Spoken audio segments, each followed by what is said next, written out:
জাতির মধ্যে একটা শঙ্কা তৈরি হয়েছে লন্ডন বৈঠকের মাধ্যমে। এই সুষ্ঠু নির্বাচনটাও তখন সম্ভব হবে যখন সুস্থ রাজনৈতিক একটা ধারা আমরা তৈরি করতে পারবো।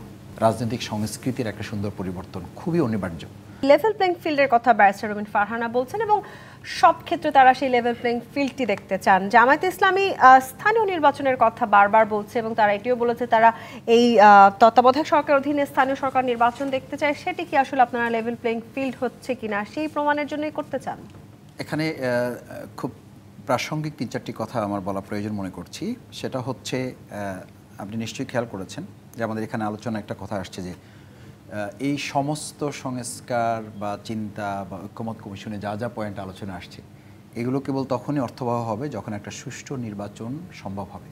কিন্তু আমি তারও আগে আরেকটা পয়েন্ট যুক্ত করতে চাই, এই সুষ্ঠু নির্বাচনটাও তখন সম্ভব হবে যখন সুস্থ রাজনৈতিক একটা ধারা আমরা তৈরি করতে পারবো।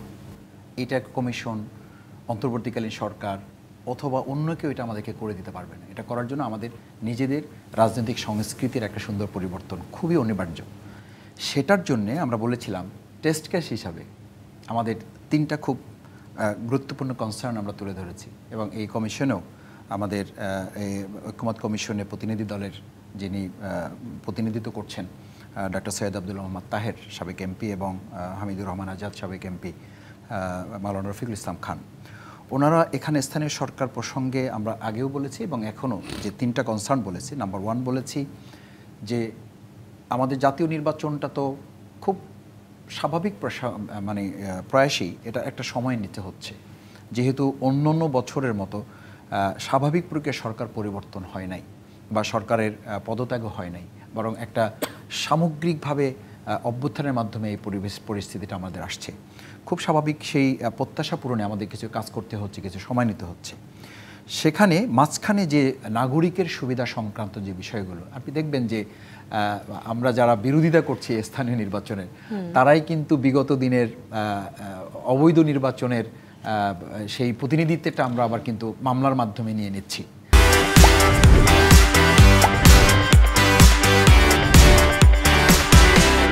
আবার ঢাকা সিটিতে আমরা খুব বিব্রতকর একটা পরিস্থিতির মধ্যে আছে এদেশের, মানে ঢাকার সিটি কর্পোরেশনের নাগরিকগণ যে এমন একটা স্নায়ু যুদ্ধ চলছে যেটা খুবই দুর্ভাগ্যজনক। এবং এটা বলা যায় যে রাজনীতিবিদ হিসাবে আমি একজন নাগরিক হিসাবে, একজন রাজনীতি কর্মী হিসাবে খুবই লজ্জাকর একটা ব্যাপার যে আমরা যে নির্বাচনকে অবৈধ বলছি, যে নির্বাচনকে আমরা মানছি না বলছি, সেই নির্বাচনের স্থানীয় পদ্ধতিটাকে আবার আমরা তাদেরকে নির্বাচিত বলে শুধু দাবি করছি না, লড়াই করছি। তাহলে এটা একটু সাংঘর্ষিক হয়ে গেল না আমার অবস্থানটা?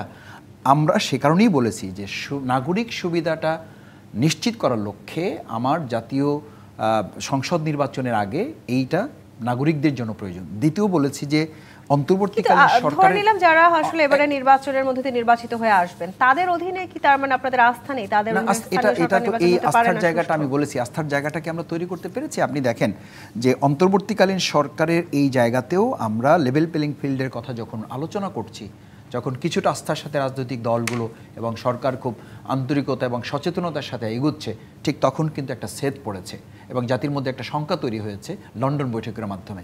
লন্ডন বৈঠকে একটা দল এবং একটা সরকারের বৈঠক এবং যৌথ বিবৃতি জাতিকে আগামী দিনের লেভেল প্লেইং ফিল্ড শুধু না, একটা সুষ্ঠু অবাধ অংশগ্রহণমূলক নির্বাচনকে প্রস্তাবিত করেছে। সেই বৈঠকের মধ্য দিয়ে অন্তত জাতি একটা নির্বাচনী লক্ষ্যমাত্রাও পেয়েছে সামনে বলা চলে।